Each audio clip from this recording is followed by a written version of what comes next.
Hi class, this is the first video in the lecture on childhood language disorders from chapter 7. I believe we're going to have 3 videos to watch and then finish up in class, but we'll know that for sure when you see that last slide on the last video that I post. I want to remind you that last week when we were talking about motor speech disorders, we were talking about disorders that impact both children and adults. This week we're back to the realm of children. And I also want to remind you that whenever we identify a disorder during childhood, that disorder can linger, can go with the child into adulthood. But we'll be discussing today disorders related to language development that are identified during childhood. I also want to start by explaining a little bit more about development. We've touched on this a bit, but language is very species uniform, which means that the pattern of development, the course of development of language, stays the same regardless of what the child's primary language or home language is. In other words, we expect children to all begin babbling fairly early in infancy, regardless of the primary language in the home. We expect children to acquire their first true words right around the 1-year level. Most kids a little bit before that or a little after, again, regardless of the language in the home.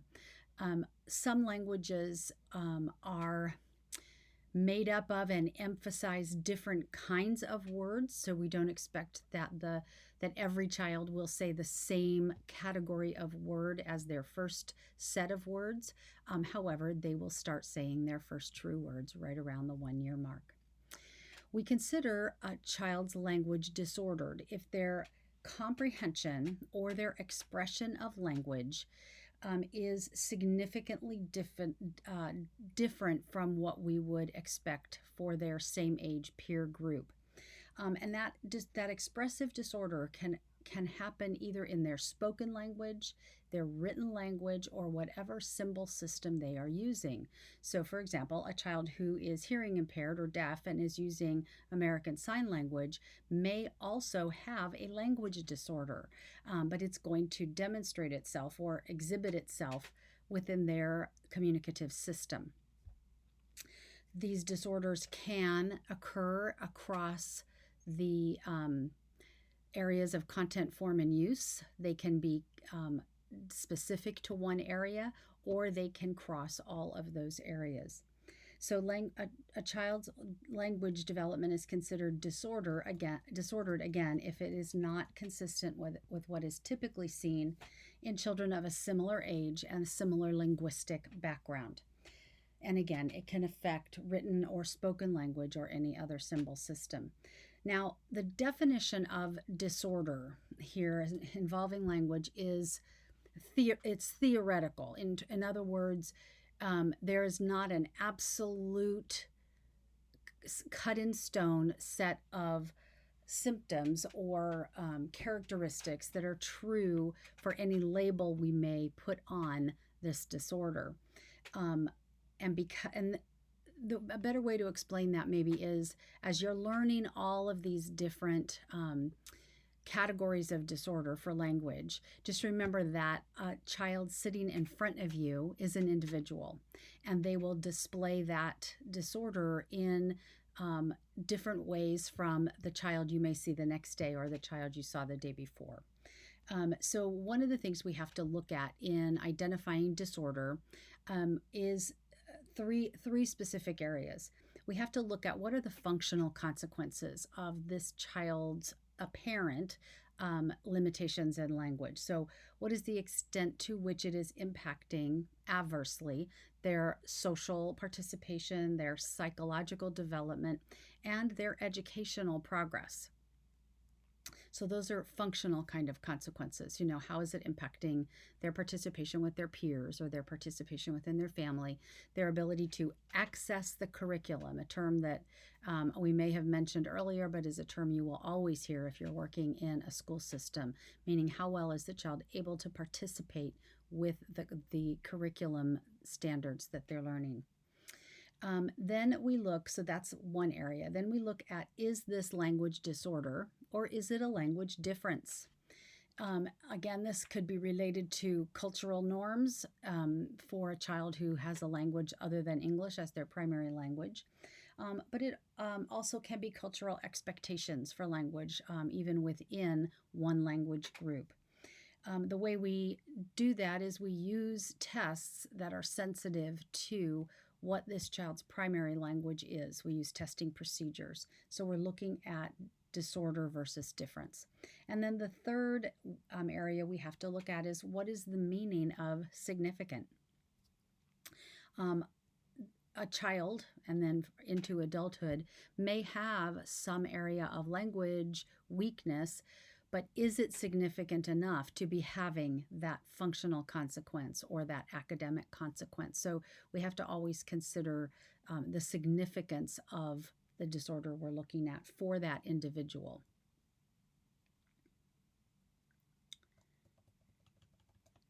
Now, I have a note here in my lecture to read the information in the box on page 203 called In the Clinic. I'm going to be completely honest with you. I did not reopen that up and look at it. So I put it in my notes, so I want you to read it. I will remind you that I am not testing you on information that's in these little special sections unless there's something super pertinent that I've also outlined in the notes.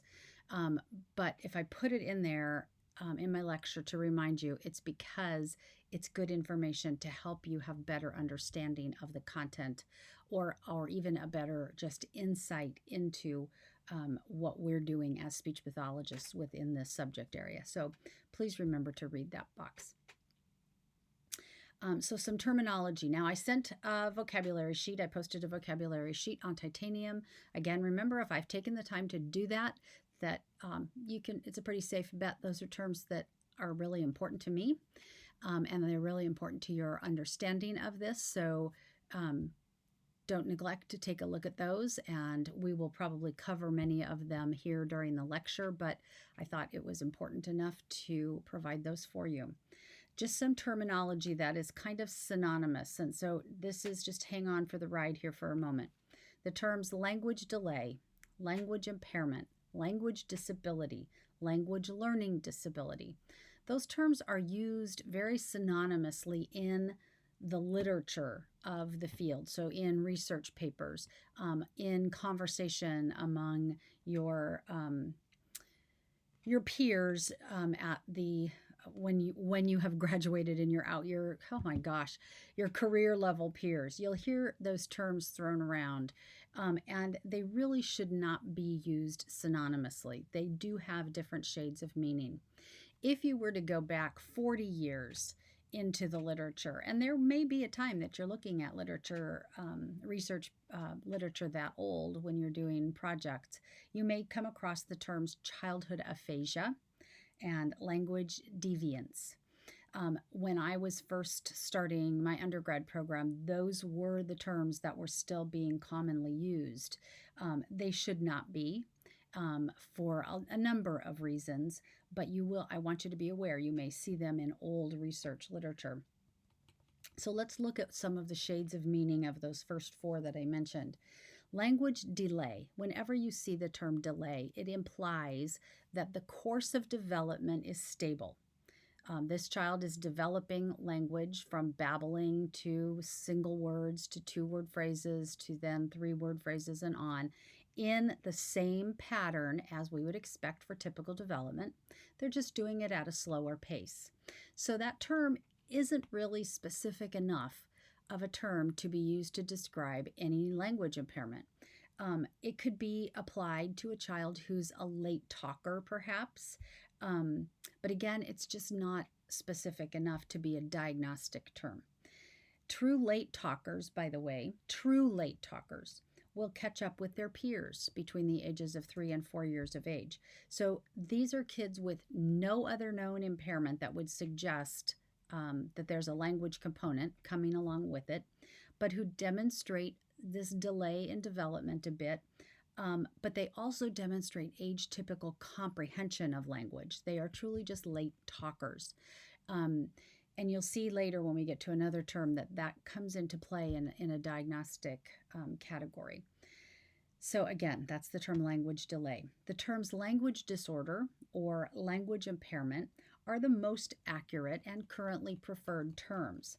Language disability is a term that tends to suggest a much more significant problem, and so it's not a term that is um, used very much in making these diagnostic labels. However, the term language learning disability is the term most widely used in a school setting because it is suggestive of the academic impact that will come along with a language impairment.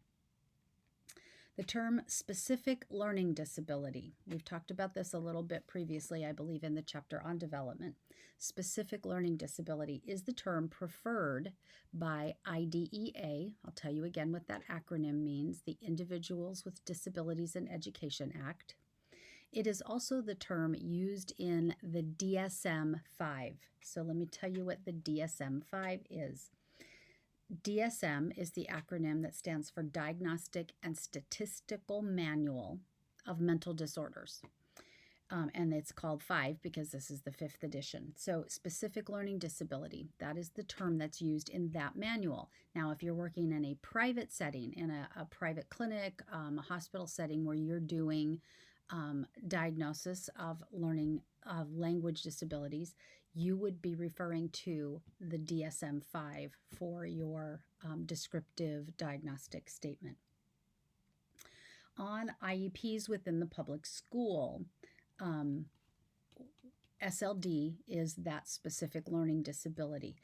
It typically refers to those kids identified with learning disability. And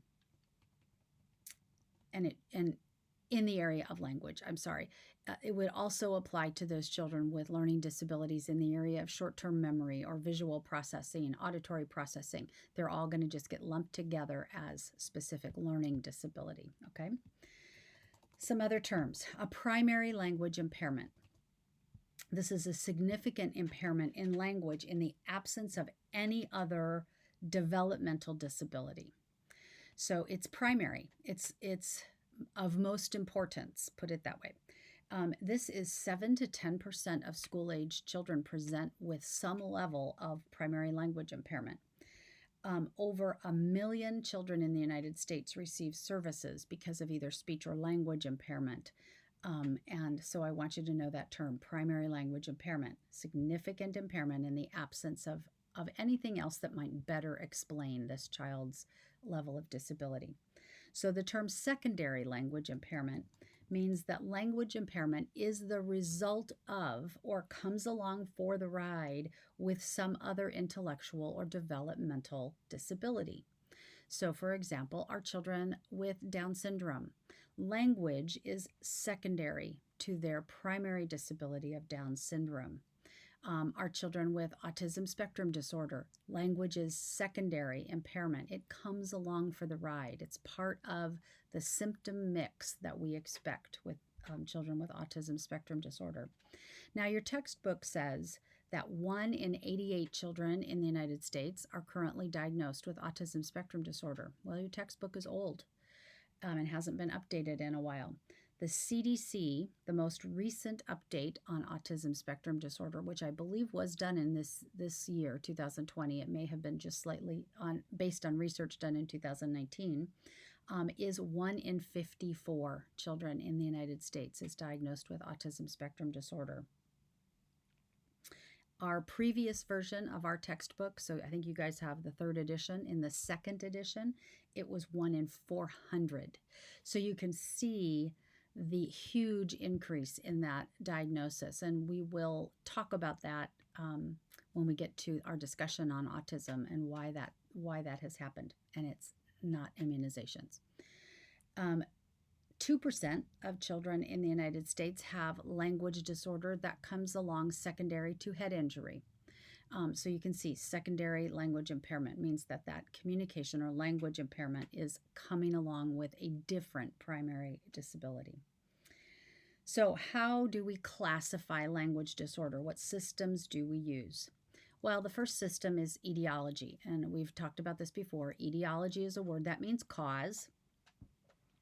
And so, in general, in talking about language disorders, there are two causes, either developmental or acquired. Now, obviously, under acquired, there are going to be a whole lot of subcategories. So, let's talk about developmental first. Um, in a developmental language disorder, it means the same thing it has meant previously. It means it's present at the time of birth. However, in this case, it can be primary or secondary. It can come along with the child in their early development, and we have no idea why. There is nothing else that better explains it. In that case, it's a primary disability. Or it's secondary. It comes along with some other congenital disability, such as Down syndrome or autism. So, again, developmental means it's present at the time of birth. Acquired means it is the result of some type of insult or injury to the developing child. So, an accident that involves some level of neurological damage or physical damage that results in language impairment. I want to restate that. It would have to be some neurological impairment. A physical impairment may result in a speech disorder, but not necessarily a language disorder. Lead exposure, especially in my generation and earlier, used to be a significant cause. Now, lead has been removed from paint products, but in very old homes, it is still an issue. And yes, it was an issue because babies, as they're crawling around, if there is chipping paint, they were exposed to lead, and it's a problem. And then things like drug exposure in utero or drug exposure. Oh, I'm sorry. Again, I'm going to back up. If it's in utero, it's going to be a developmental issue, but drug exposure during childhood. We need to take very big caution when we're writing primary, secondary statements in our diagnostic reports. And so I'm going to tell you a little story here about why it's important. I worked many years ago at Providence Speech and Hearing in the city of Orange, I believe. And I did an assessment on a little boy. I think he was 5 or 6 at the time. And in doing the parent interview, parent told me that this child's development was absolutely perfectly normal. All developmental milestones achieved in a normal pattern at the age typical time until he had an accident on his bike. And I think he'd fallen off of his bike and hit his head, didn't have a helmet on. Mom took him to the emergency room. The emergency room examined him, said it's maybe a slight concussion, but nothing they were worried about, sent him home. And then mom noticed after that his development changed. His ability to use language changed. She took him to a neurologist. Neurologist said same thing. Yes, I see that there's issues with his language development. However, he didn't say he didn't see any big brain damage. So, he's, did CAT scans, all of that, didn't find any big brain damage. So he's saying no, unrelated to the fall. Child gets enrolled in school. Now, after I've seen him, this is at least a couple of years after I've seen him, child is really struggling in school. Around the time the child was probably about 8 years old, so now we're talking about 4 to 5 years after I did my assessment. I no longer work at Providence. I get a phone call from the director at Providence asking me if I remember this child, and I didn't. But I went into her office and we looked at my report, and then it, kind of sparked my memory of the child. And the reason she was asking me was because the neurologist and the emergency room physician were being sued by this parent for not accurately diagnosing the damage that she thought had been done to this child. And so my report was being subpoenaed. And my testimony was going to be subpoenaed to come in this lawsuit. And because the neurologist was claiming that in my report, I had written that the child's language disorder was secondary to the head injury. Now, what the neurologist was ignoring in my report is that throughout my report, whenever I mentioned the child's normal development or the injury to the child, it was always preceded by the words according to his mother or according to parent report. When I made the statement of language development secondary to head injury, I included this is based on the parent's reporting of the incident, because the neurologist, very rightly so, was concerned that I was making a medical statement that I had no firsthand knowledge of this child's development prior to the bike accident, and he was right, I didn't. I was making that according to the parent report. So I was fine. I was not in any legal trouble for this. I was called as an expert witness in the case, and that's exactly what I explained to them during the lawsuit, that my report was based on parent report, provided information. And so my statement of secondary was based on the information that the parent provided. The phrase that I have since always included in my reports because of that situation was that I assume the veracity of the parent report, so that all of my conclusions assume that the parent was telling me the truth. And that is not always the case. So it's important that you include information like that in your reports. So how do these different language disorders manifest themselves? Well, we talked about cause as one way to classify disorder. The second is manifestation. How do they look? So, for example, language disorders are described by how they present themselves. And this is a big, broad description. It's not specific enough, but it is description that we would often use in a report. So the first one is language comprehension disorder. Okay, all that tells me is the child's having difficulty understanding language. It doesn't tell me much else about it, but that is one manifestation. Another is specific expressive disorder. This is, again, a child who's having some difficulty expressing himself. Typically, we would only use this with a child that's a preschooler. And this is where that late talker thing comes back into play. Typically, a child presenting an expressive disorder in preschool will demonstrate average language expression by the time they hit kindergarten. So this is a little more specific than that late talker label, because it is an expressive delay, really, that has persisted past the age of 3 years, and now the child is in kindergarten, but now their language expression has caught up to their peers. These are kids to still keep an eye on, because there may be ongoing academic issues, but their expressive language abilities seem to be age typical. The next one is called mixed receptive expressive disorder. Now, a few years ago, I received a report from a private clinic that had assessed a kindergarten student, and they had chosen to use that identifier, mixed expressive receptive disorder. Now, that may have been correct, but their testing and their reporting of that testing did not support that diagnostic category.